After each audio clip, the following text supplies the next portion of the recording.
Kejadian ini akhirnya tersebar di kota Mekah pada saat kafilah Muhammad Al-Amin datang, kemudian habis dagangannya dan orang-orang Mekah puas dengan dagangan itu.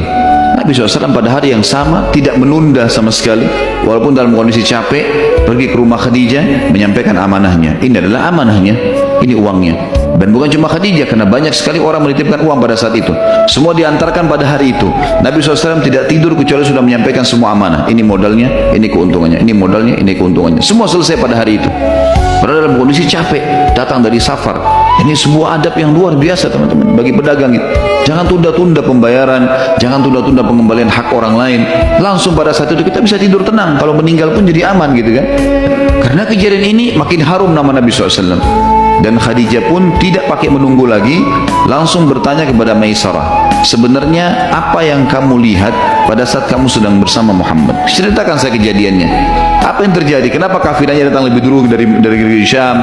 Apa yang terjadi pada saat kamu sedang di sana? Gitu kan? Bagaimana dia bermuamalah dengan orang-orang? Gitu. Maka pada saat itu Maisarah menceritakan semua apa yang dia lihat.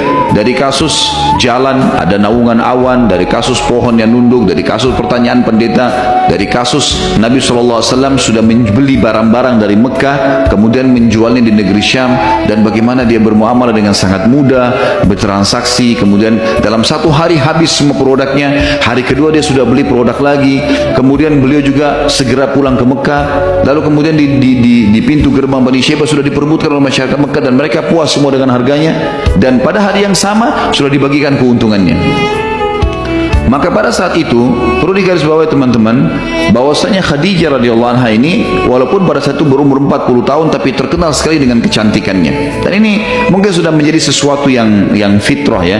Kalau seseorang yang berlimpah hartanya maka segala kebutuhan terpenuhi, itu berpengaruh kepada masalah terlihat tertua atau tidak. Karena orang biasa kalau punya beban masalah ekonomi, masalah-masalah yang dihadapin, kadang-kadang berpengaruh kepada raut wajah ya, seperti itulah kurang lebih rasionalnya gitu ya. Maka Khadijah terkenal sekali dengan kecantikannya dan selalu dilamar oleh banyak orang Mekah. Orang-orang yang ditolak ini terkenal, si fulan melamar Khadijah, ditolak, tersebar beritanya. Khadijah nolak, tidak mau, karena punya kecantikan, punya kekayaan. Ini orang terkaya di Mekah. Baru pertama kali pada saat itu Khadijah yang meminta meminta kepada Nabi SAW untuk menikahinya. Dan ini belum pernah terjadi. Khadijah selalu menolak lamaran orang gitu. Maka Khadijah berkata kepada Maisarah pada saat itu setelah menceritakan, saya akan berbicara sesuatu nanti dengan orang yang akan menyambung lidah saya kepada Muhammad. Cuma bahasa begitulah kurang lebih. Jadi karena Maisarah seorang laki-laki, Khadijah tidak berbicara masalah pernikahan. Lalu Khadijah pun mencari siapa kira-kira orang yang paling pantas untuk diajak ngomong. Ditemukanlah seorang sahabatnya bernama Nafisa. Nafisa sahabat dekatnya Khadijah. Lalu berkata Khadijah, wahai Nafisa, apa kamu sudah tahu cerita tentang Muhammad? Oh belum, kata Nafisa.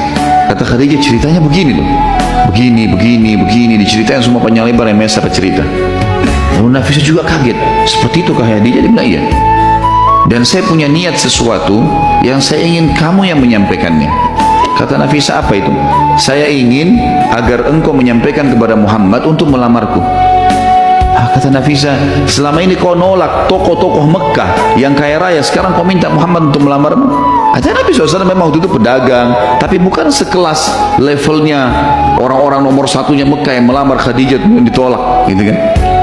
Maka pada saat itu kata Khadijah, iya, saya bersedia kalau Muhammad mau menjadi suami saya. Maka Nafisa pun tidak menunda, mengatakan urusan saya akan pergi.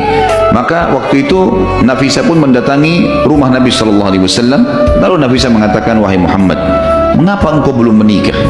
Kata Nabi SAW, belum cukup bekal. Lalu kata Nafisa, mengapa engkau tidak menikah dengan wanita yang berkumpul semua pada dirinya hal yang kau butuhkan? Kecantikan, jalur nasab, ya, kekayaan, kepintaran, gitu kan, kedudukan, semua ada. Kata Nabi SAW, siapa yang kau maksudkan? Kata Nafisa, Khadijah binti Khuwailid, gitu kan, Khadijah binti Khuwailid.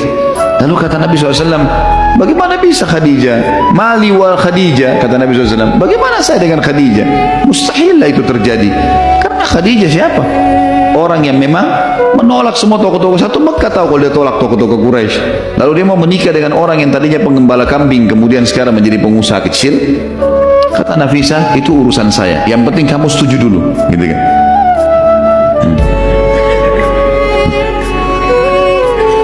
Ini yang bujang-bujang yang ketawa ini.